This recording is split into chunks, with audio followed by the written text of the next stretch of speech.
Black soil Bharat के कुल 15% क्षेत्रफल में ब्लैक सॉइल पाई जाती है। मुख्य तौर पर आप देखेंगे मैप में तो डेक्कन प्लेट्यू का जो ज़्यादातर हिस्सा है ना वो ब्लैक सॉइल से ही ढका हुआ है। अगर राज्यों की बात करें, महाराष्ट्र मध्य प्रदेश में मुख्य तौर पर फैली हुई है। इसके अलावा गुजरात, आंध्र प्रदेश और ये तेलंगाना वाला रीजन और राजस्थान, ऊपर राजस्थान देख रहे हैं, कुछ पार्ट राजस्थान का और थोड़ा सा पार्ट छत्तीसगढ़ का और कर्नाटक वाले रीजन में भी ये फैली हुई है। गोदावरी कृष्णा नदी का जो अपर रीजन देख रहे हैं आप, इसके अलावा जो डेक्कन प्लेट्यू का जो नॉर्थ वेस्ट इलाका है, यहाँ पर ब्लैक सॉइल बहुत डीप में पाई जाती है, बहुत गहराई तक ब्लैक सॉइल पाई जाती है। इसके कारण को समझने से पहले आपको ये जानना पड़ेगा कि इसका निर्माण हुआ कैसे ब्लैक सॉइल का।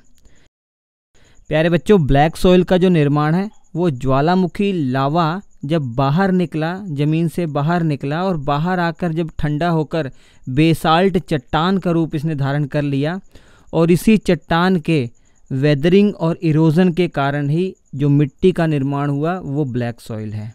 क्योंकि ये जो इलाका आप देख रहे हैं ये डेक्कन ट्रैप वाला इलाका है। ये हमने पेनिनसुलर प्लेट्यू चैप्टर पढ़ाते समय बताया भी हुआ था कि कई चरणों में यहाँ से लावा निकला और ट्रैप हो गया। ये डेक्कन ट्रैप वाले रीजन में बहुत अधिक लावा निकलने के कारण तो स्वाभाविक तौर पर हम कह सकते हैं कि यहाँ पर जो काली मिट्टी पाई जा रही है ये बहुत डीप तक है, बहुत गहराई तक काली मिट्टी पाई जाएगी।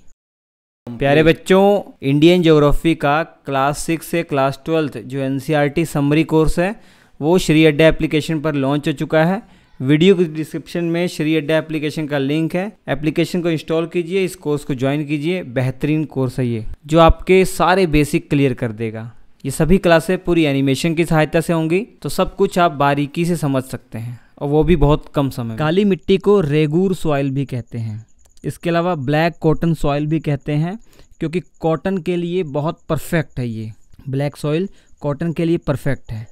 कारण ये है कि ब्लैक सॉइल की खासियत ये है कि नमी को बहुत देर तक होल्ड कर सकती है। ये पानी को बहुत देर तक अपने में होल्ड करके रख सकती है, जो कॉटन अथवा कपास की खेती के लिए एकदम परफेक्ट है।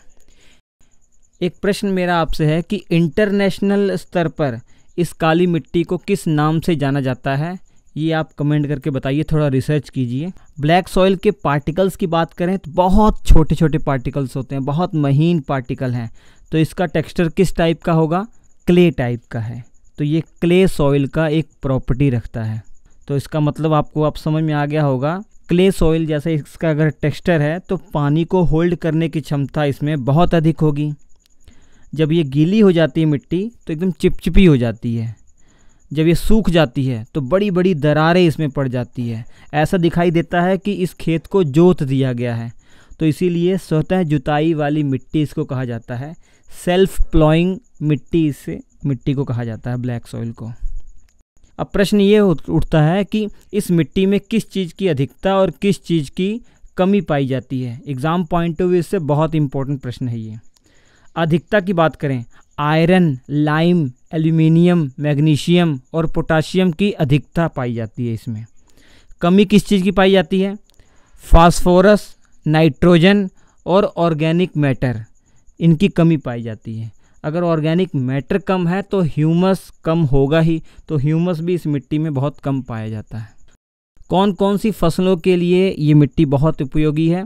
तो कॉटन सबसे पहले आपको समझ में आ गया, कपास की खेती के लिए, पल्स दालों की खेती के लिए, मिलेट्स में जो बाजरा, ज्वार, जो मोटे अनाज हैं, इनको अंग्रेजी में मिलेट कह दिया जाता है। तंबाकू की खेती के लिए बहुत इम्पोर्टेंट है। गन्ने की खेती के लिए बहुत इम्पोर्टेंट है। जो सिट्रस फ्रूट है, जिसमें संतरा, मौसम्बी, ये जो फ्रूट्स वाली प्रजाति है, इसकी खेती के लिए भी ये मिट्टी बहुत उपयोगी है।